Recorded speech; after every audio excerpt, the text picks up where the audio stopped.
नमस्कार, प्रदेश की अहम खबरें लेकर हाजिर है सुजस आवाज राजस्थान। आप सुन रहे हैं सुजस पॉडकास्ट में मेधा के साथ प्रदेश के मुख्य समाचार। एक नजर जो आज सुर्खियों में रही। मुख्यमंत्री भजनलाल शर्मा का आज डूंगरपुर दौरा, कई स्थानीय कार्यक्रमों में की शिरकत। मुख्यमंत्री ने राइजिंग राजस्थान पर्यटन प्री समिट को किया संबोधित, कहा 142 निवेश प्रस्तावों के एमओयू से प्रदेश में होगा लगभग 14,000 करोड़ रुपए का निवेश। उद्योग एवं वाणिज्य मंत्री ने सिंगापुर में इन्वेस्टर रोड शो का किया नेतृत्व, प्रदेश में कारोबार के लिए कंपनियों को किया आमंत्रित। और अब सुनिए खबरें विस्तार से। मुख्यमंत्री भजनलाल शर्मा आज वागड़ दौरे पर रहे। मुख्यमंत्री का डूंगरपुर आगमन पर पुलिस लाइन हेलीपैड पर जनजातीय क्षेत्रीय विकास मंत्री और जिला प्रभारी मंत्री बाबूलाल खराड़ी ने पुष्प गुच्छ भेंट कर स्वागत किया। इस दौरान मुख्यमंत्री श्री शर्मा को गार्ड ऑफ ऑनर देकर सम्मानित भी किया गया। इस दौरान मुख्यमंत्री ने वहां हुए कई स्थानीय कार्यक्रमों में शिरकत की। मुख्यमंत्री भजनलाल शर्मा ने कल जयपुर स्थित होटल ललित में आयोजित राइजिंग राजस्थान पर्यटन प्री समिट को संबोधित किया। इस दौरान उन्होंने कहा कि राजस्थान में पर्यटन सहित विभिन्न क्षेत्रों में निवेश की अपार संभावनाएं हैं। राज्य सरकार निवेशकों को हर संभव सुविधाएं और रियायतें उपलब्ध कराने के लिए प्रतिबद्ध है। उन्होंने कहा कि पर्यटन क्षेत्र को गति देने के लिए नई राजस्थान पर्यटन इकाई नीति लाई जा रही है और निवेश को प्रोत्साहित करने के लिए विभिन्न प्रकार की रियायतों का प्रावधान किया जा रहा है। उन्होंने कहा कि इस समिट में पर्यटन क्षेत्र में 142 निवेश प्रस्तावों के एमओयू से प्रदेश में लगभग 14,000 करोड़ रुपए का निवेश होगा। इससे राज्य में 59,000 प्रत्यक्ष और 10 लाख से अधिक अप्रत्यक्ष रोजगार के अवसर पैदा होंगे। टूरिज्म को लेकर के पहला कार्यक्रम यह आपका होगा, जो इतनी बड़ी संख्या में यहाँ हो रहा है। हमारा राजस्थान, क्योंकि क्षेत्रफल की दृष्टि में हमारा राजस्थान देश में सबसे बड़ा है। अगर हम मिनरल की बात करें तो सबसे ज्यादा अगर मिनरल है तो वो राजस्थान के अंदर है।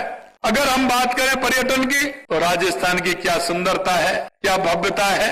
हमारे किले देखिए, हमारा डेजर्ट देखिए, हमारे पुरानी हवेलियां से लेकर के हमारा आप अभ्यारण्य देखेंगे। चारों तरफ राजस्थान के अंदर बहुत बड़ी संभावना है। अगर हम बात करें तो सूर्य भगवान की हमारे ऊपर कृपा है, जमीन हमारे पास बहुत है, इसलिए सोलर में और विंड में भी बहुत बड़ी आवश्यकता है। इसलिए हम आप सभी को आमंत्रित करना चाहते हैं। आपने कहा वेडिंग टूरिज्म में हमारा राजस्थान पहले नंबर पर है।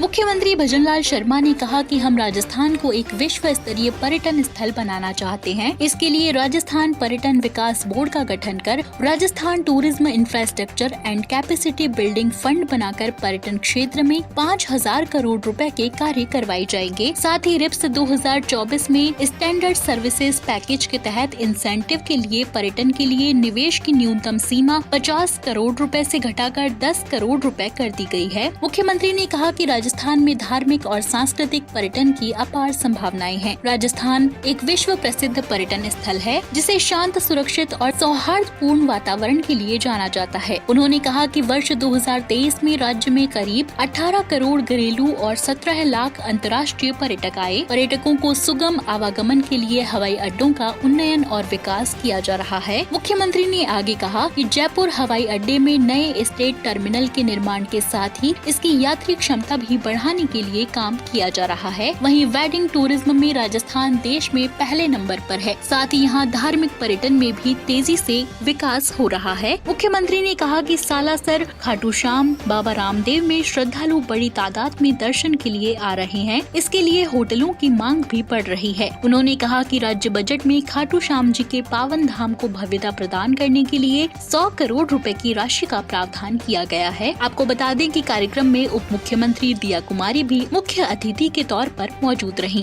राजस्थान का पर्यटन और आतिथ्य क्षेत्र तेजी से बढ़ रहा है एवं वर्ष 2023 में राज्य ने करीब 18 करोड़ घरेलू और 17 लाख अंतर्राष्ट्रीय पर्यटकों का स्वागत किया है। ये कम संख्या नहीं है और मैं कहना चाहता हूँ आने वाले समय में ये संख्या कई गुना होने वाली है। मैं इसलिए कहता हूँ कि हम विकास को गति देने के लिए नई राजस्थान पर्यटन इकाई नीति भी लेकर के आ रहे हैं। इसमें निवेश को प्रोत्साहन करने के लिए विभिन्न प्रकार की रियायतों का प्रावधान किया जा रहा है। राजस्थान पर्यटन विकास बोर्ड का गठन कर Rajasthan tourism infrastructure and capacity building fund बनाकर पर्यटन क्षेत्र में 5,000 करोड़ रुपए के कार्य करवाए जाएंगे। हम मीटिंग, कॉन्फ्रेंस, एजुकेशन, टूरिज्म हेतु आवश्यक सुविधा उपलब्ध कराने के लिए दिल्ली के भारत मंडपम की तर्ज पर राजस्थान मंडपम भी हम बनाने जा रहे हैं। आप सुन रहे हैं सुजस आवाज Rajasthan. Rising Rajasthan global investment summit 2024 के तहत उद्योग एवं वाणिज्य मंत्री कर्नल राज्यवर्धन राठौड़ के नेतृत्व में सिंगापुर दौरे पर गए एक उच्च स्तरीय प्रतिनिधि मंडल ने मंगलवार को वहां इन्वेस्टर मीट में भाग लिया और साथ ही वहां कई प्रमुख कंपनियों के आला अधिकारियों के साथ मुलाकात की। इन मुलाकातों में उद्योग मंत्री के नेतृत्व वाले प्रतिनिधि मंडल ने निवेशकों और व्यापारिक जगत के अधिकारियों से राजस्थान आने, राज्य में निवेश की संभावनाएं तलाशने और व्यापार के नए अवसर बनाने का आग्रह किया। इस दौरान निवेशकों और कंपनियों को मुख्यमंत्री भजनलाल शर्मा के नेतृत्व में सरकार द्वारा व्यापार जगत के लिए किए जा रहे अनुकूल नीतिगत निर्णयों से भी अवगत कराया गया। सिंगापुर इन्वेस्टर मीट में बोलते हुए राजस्थान सरकार के उद्योग एवं वाणिज्य मंत्री कर्नल राज्यवर्धन राठौड़ ने कहा कि सिंगापुर की कंपनियां राजस्थान के लॉजिस्टिक क्षेत्र में निवेश करने पर विचार कर सकती हैं। हमारे राज्य में वेस्टर्न डेडिकेटेड फ्रंट कॉरिडोर और 2 एक्सप्रेसवे, दिल्ली मुंबई एक्सप्रेसवे और अमृतसर जामनगर एक्सप्रेसवे गुजरते हैं। उन्होंने कहा कि इन दोनों एक्सप्रेसवे के दोनों ओर जमीन व्यवसायों के लिए उपलब्ध है। रोड शो में निवेशकों को संबोधित करते हुए राजस्थान सरकार के मुख्य सचिव सुधांश पंत ने कहा कि इन्वेस्टर रोड शो की शुरुआत होने से अब तक निवेश से संबंधित कई MOU पर हस्ताक्षर किए जा चुके हैं और अगले कुछ महीनों में निवेश के ये इरादे और भी तेज गति से आगे बढ़ेंगे। हमने इन्वेस्टर समिट में पार्टनर कंट्री बनने के लिए सिंगापुर को आमंत्रित किया है और वादे के मुताबिक नीतिगत बदलावों को लागू करने और प्रदेश के आर्थिक विकास को तेजी से बढ़ाने के लिए इस सरकार ने अपने कार्यकाल के पहले ही वर्ष में इन्वेस्टमेंट समिट का आयोजन किया है।